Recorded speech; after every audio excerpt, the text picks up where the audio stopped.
2024 étant une année charnière et va ouvrir la porte à une période mondialement connue comme période de vache maigre. umwaka w'ibihumbi 2024 aho kutwinjiza mu bihe by'uburumbuke ahubwo bizinjiza isi mu bihe by'amapfa n'inzara. Et ça se comprend parce que l'esprit annonce des bouleversements même dans le domaine économique et financier. Kandi ni ibintu byumvikana kuko umwuka wera aravuga ko hazaba impinduka cyane mu buryo bw'ubukungu cyangwa bwa mikoro y'abantu. Oui, 2024 sera l'année des possibles. Yego 2024 uzaba ari umwaka w'ibintu byose ko byashobora kuba. Ceux qui sauront puiser leurs forces. Ku mwaka w'ibihumbi 2024 l'année 2024. Umwaka wa 2024 rero umwaka wa 2024 sera une année de grands changements uzaba ari umwaka w'impinduka zikomeye dans toutes les structures de nos sociétés sur toute la planète. Mu bigize ubuzima imiterere y'ubuzima bw'abantu ku mugabane w'isi wose. Pas seulement en un seul endroit. Ntabwo ari mu gace kamwe gusa. Puisque le monde est devenu globalisé. Kubera ko isi yabaye nk'umudugudu. Alors un événement qui se déroule dans une partie du monde impacte toutes les autres parties du monde. Kubw'iyo mpamvu ikintu kibera mu gace kamwe k'umugabane w'isi kikagira ingaruka ku isi yose. Voilà pourquoi la guerre d'Ukraine nous atteigne. Niyo mpamvu intambara ya Ukraine itugeraho. Voilà pourquoi la guerre entre Israël et Hamas nous atteint. Intambara hagati ya Hamas na Israeli ikatugiraho ingaruka. Parce que le monde est devenu globalisé. Kubera ko isi yabaye nk'umudugudu umwe. Alors, l'année 2024 sera une année de grands changements. Ubwo umwaka wa 2024 uzaba ari umwaka w'impinduka zikomeye dans toutes les structures de nos sociétés sur cette planète. Mu bice byose bigize imibereho y'abantu ku mugabane w'isi. Sur le plan économique, icyambere ku rwego rw'ubukungu, le monde va connaître des crises sans précédent. Isi izahura n'ihungabana ritigeze ribaho. 2. Sur le plan financier, les États vont plonger dans des déficits en ce qui concerne la dette souveraine jamais égalée dans le passé. Ibihugu bizinjira mu myenda ikomeye kurusha imyaka yatambutse.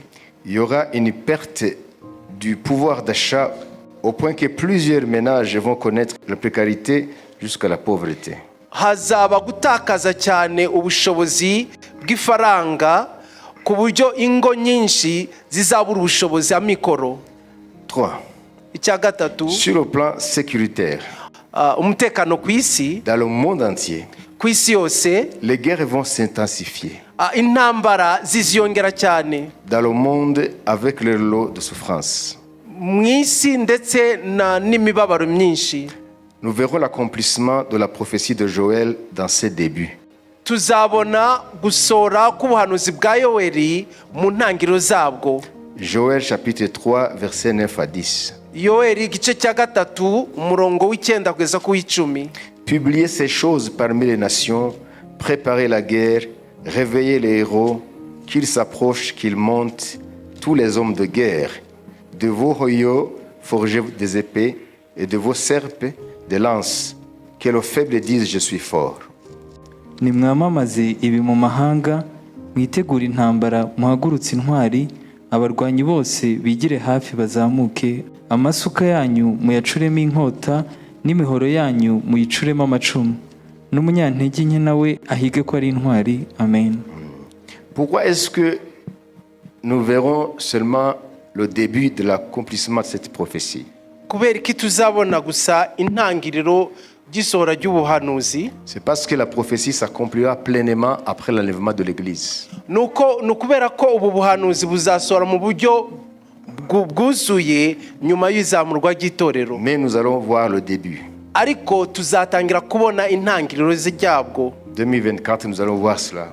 2024 tuzatangira kubona intangiriro ry'ubuhanuzi. Ça veut dire les équilibres qui maintenaient une paix relative dans le monde seront complètement rompus. Ça a commencé à être rompu, mais ça va définitivement se rompre. nuvuga ngo icyari gifashe kigatuma haba agahenge k'amahoro ku isi biriho biragenda bisenyuka bitakaza imbaraga. Byaratangiye ariko turagenda byongera. Voilà, donc c'est ce qu'on appelle la course aux armements.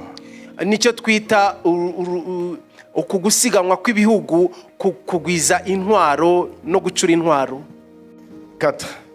Icya kane, Sur le plan social et sanitaire, ku rwego rw'imibanire n'abantu hagati y'abantu ndetse n'ubuzima, la santé connaîtra de nouveaux défis liés à l'apparition de nouveaux virus. ku rwego rw'ubuzima hazaba ibibazo bikomeye bizaterwa n'amavirisi mashya menshi azaza, Et la résistance de ce qui était connu et maîtrisé jusqu'à présent. ndetse n'ayari asanzweho azagira imbaraga ku buryo bigora kuyarwanya. Sur le plan social, les familles feront face à des pressions énormes. Ku rwego rw'imibanire hagati y'abantu, imiryango izahura n'ingorane nyinshi Au sein de ces nouvelles dynamiques qui sont déjà à l'œuvre dans le monde. hagati y'izo mpinduka zamaze kwinjira no mu isi. Alors sur le plan spirituel, Ku rwego rwo mu mwuka, on verra une intensification d'activités démoniaques imbaraga, abadayimoni bazagwiza umurava et l'augmentation de la dégradation morale dans le monde. kandi abantu bazakomeza kwinjira cyane mu gutakaza indangagaciro n'umuco, Zakimundu. indangagaciro za kimuntu n'umuco. La bonne parole du Seigneur sera de plus en plus discréditée. Ijambo ry'umwami rizakomeza, abantu bazakomeza kuritesha agaciro Dans le monde, mu isi par des hommes méchants et imposteurs, bikorwa n'abagabo b'ibinyoma kandi b'abagome. Ntabwo ari ukuvuga umugabo cyangwa igitsina gabo, iyo tuvuze abagabo cyangwa n'abantu muri rusange. la bonne parole du Seigneur sera de plus en plus discréditée dans le monde.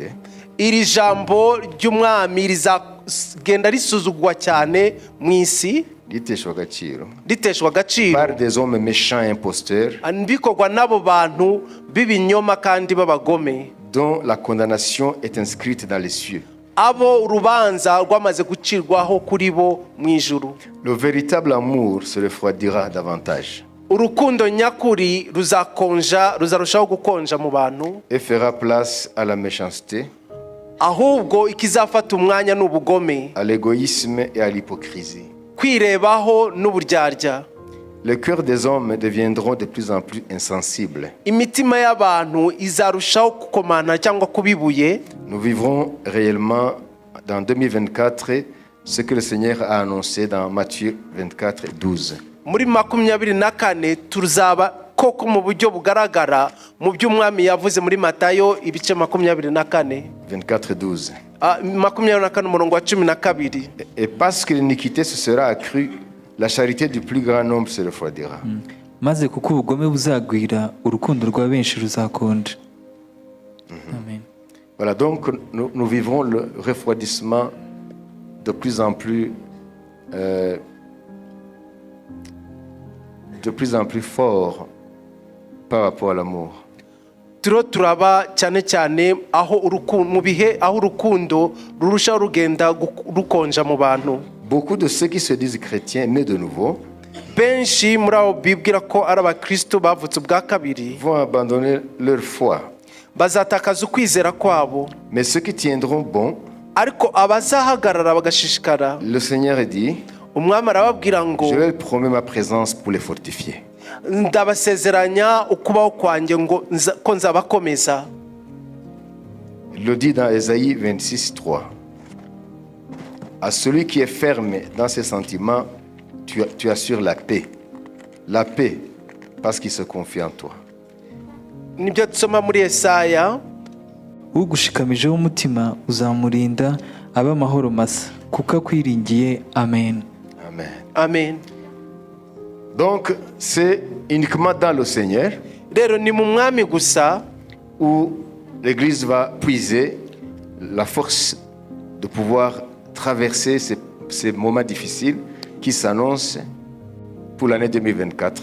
ni mu mwami gusa itorero rizavomamo imbaraga zo kubasha guhagarara muri ibi bihe tubona bituri imbere mu mwaka wa 2024. Et il continue à dire dans Ésaïe 40, 30, 31, akomeza akavuga muri Yesaya 40:31, mais ceux qui se confient en l'Éternel renouvellent leur force.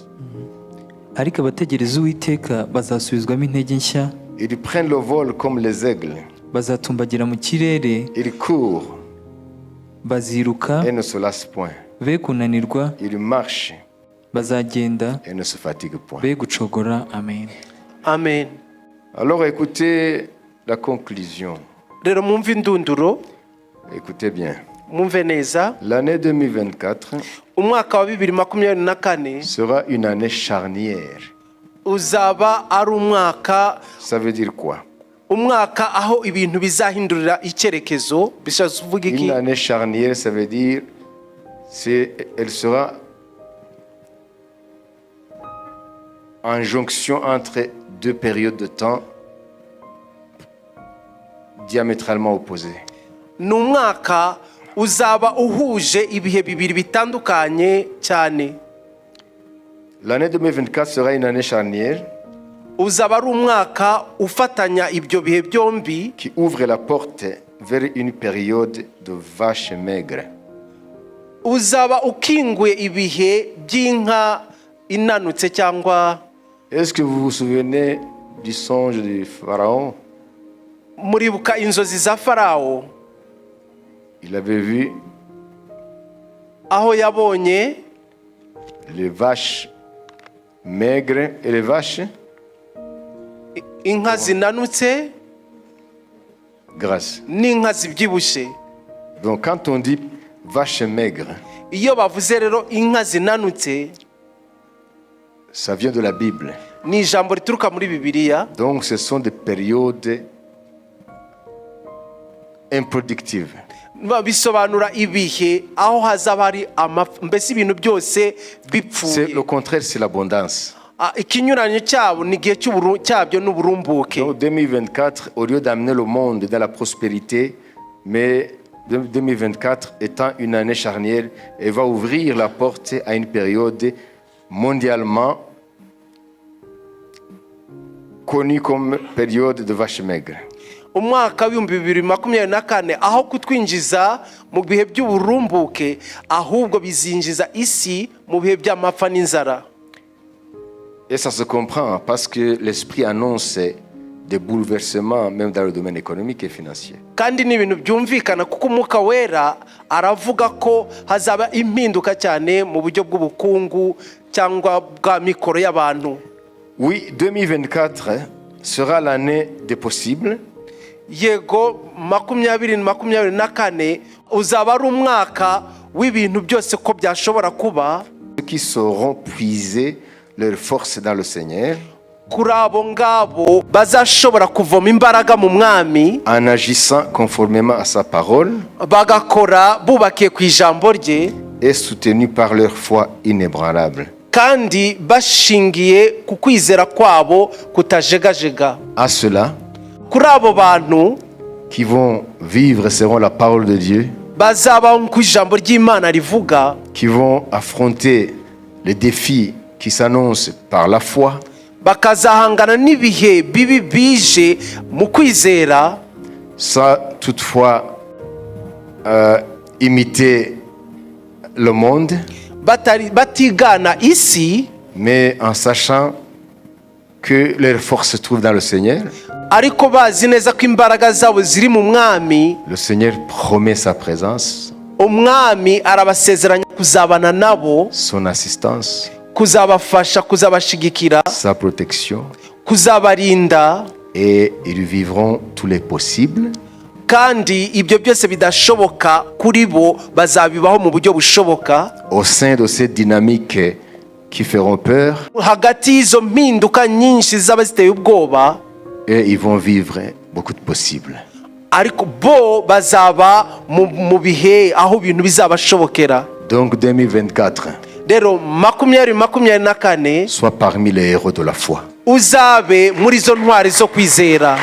2024, Umwaka 2024 sois parmi ceux qui vont marcher avec la parole de Dieu. uzabe muri abo bantu bazagendana n'ijambo ry'Imana. 2024. Umwaka 2024 Que tes yeux ne se détournent jamais de la face du Seigneur. amaso yawe ntazigere ajya ku ruhande yo gutumbira umwami. Pour terminer, Mu gusoza, l'étoile brille beaucoup amanyenyeri aracana cyane. lorsque le ciel est sombre. Amanyenyeri acana cyane igihe igicu kijimye, Lorsque le ciel est sombre, igihe ijuru ryijimye.